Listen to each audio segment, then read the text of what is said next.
Welcome back, guys. Automotive Inc. Today I'm going to show you how to clean some upholstery. Of course, we're going to cheat a little bit because I took the seat out of the Subaru to access points that I want to vacuum and clean up. But you can kind of see here we got some dingy looking color, but these people were not dirty. This is just from normal life, guys.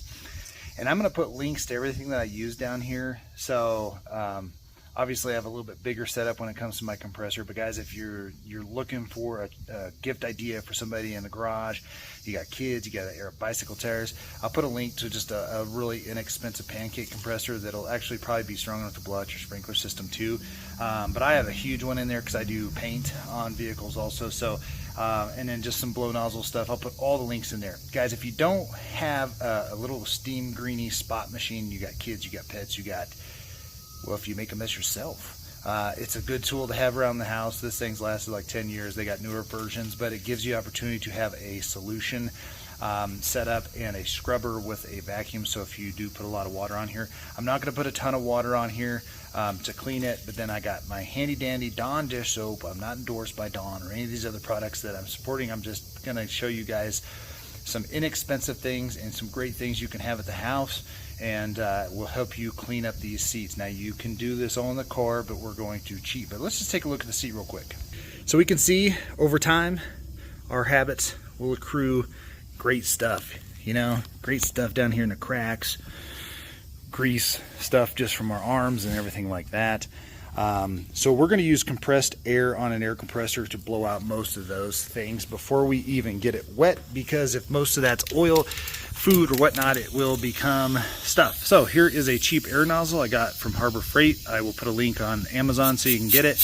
This concentrates air, guys. It's loud, so I'm not going to do a ton of it, but you can get in there and actually blow off most of the animal hair and grub before you even start cleaning. Again, you don't want to have chunks of food and stuff, whatever this debris is, we don't want that in there and getting wet and then kind of like turning it back into the seat material itself. But you can do all of this without a little green machine or spot cleaner. It can be a Samsung, it can be a Bissell, it can be a Samsung, whatever you guys think you want to have in the house. This brand's been really good for cleaning up animal messes, kids not feeling well messes, and everything like that. And when this goes, I'm going to get another one just like it.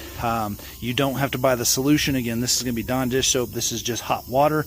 Hot water I use a lot because it'll open up the pores of whatever you're working with and allow stuff to come out of it. And I don't like the smell of most chemicals that you can put in anything. So this is just going to be water. Elbow grease. I got a nice little fingernail scrubber we're going to get in here and scrub the seat with. And I think we're going to actually get most of this grime out of the seat and get it looking like $1,000,000. So I'm going to blow this all off and show you what that looks like. Now the compressor will shut off here in a minute, guys, but the reason why I like to use compressed air is because your vacuum is hard to get in these crevices. We can kind of see the dog hairs.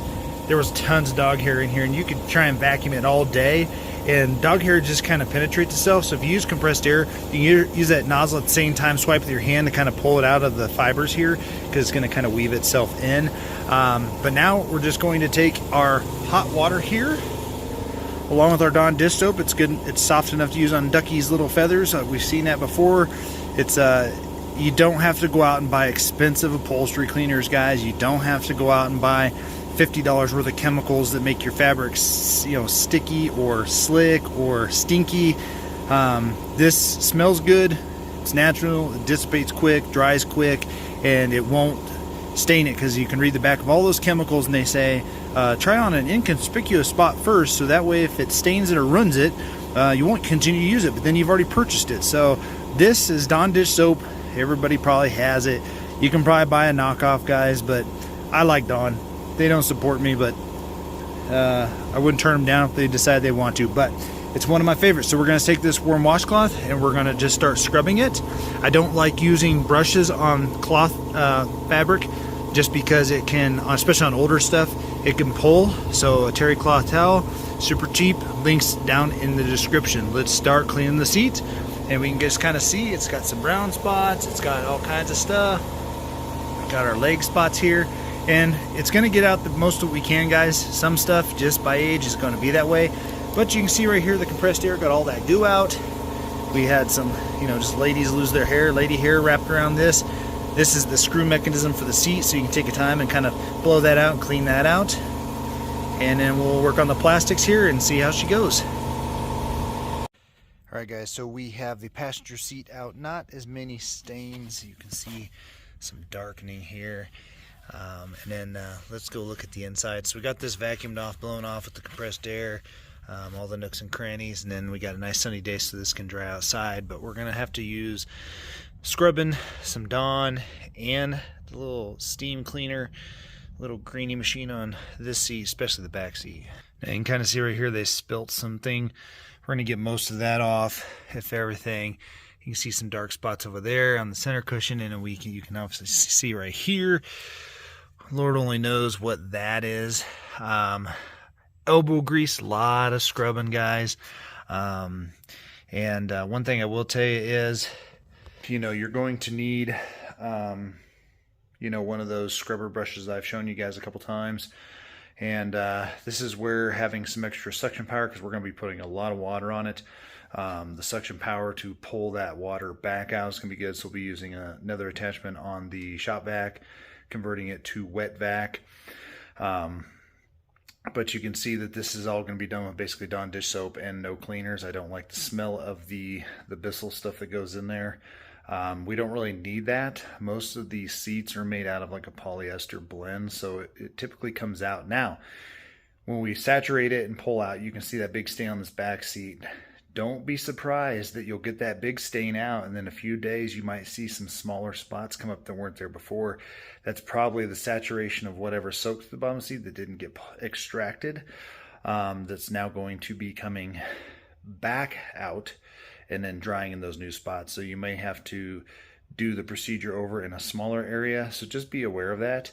But again, guys, you're just going to be using a very light scrubber. We're going to be using this sponge. We're going to be using a fingernail brush, again, because those are soft enough they don't tear your skin up.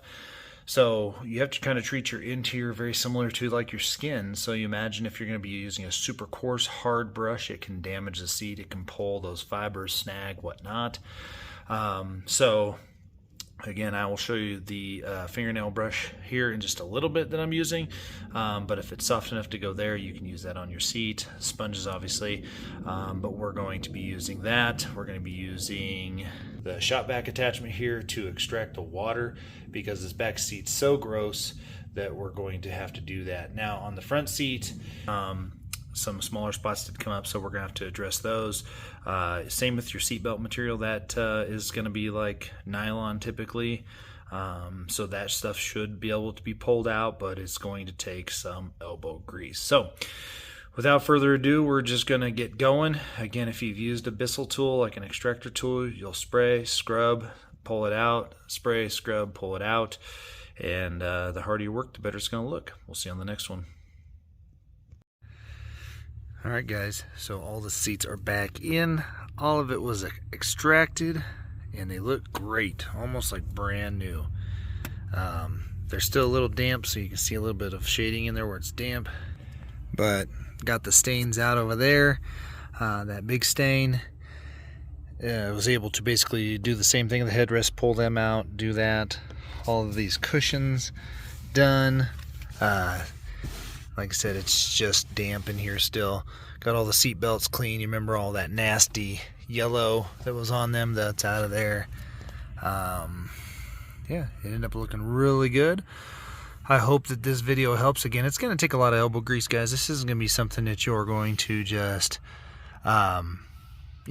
spray down and do, depending on the age, depending on how much the staining is and everything like that.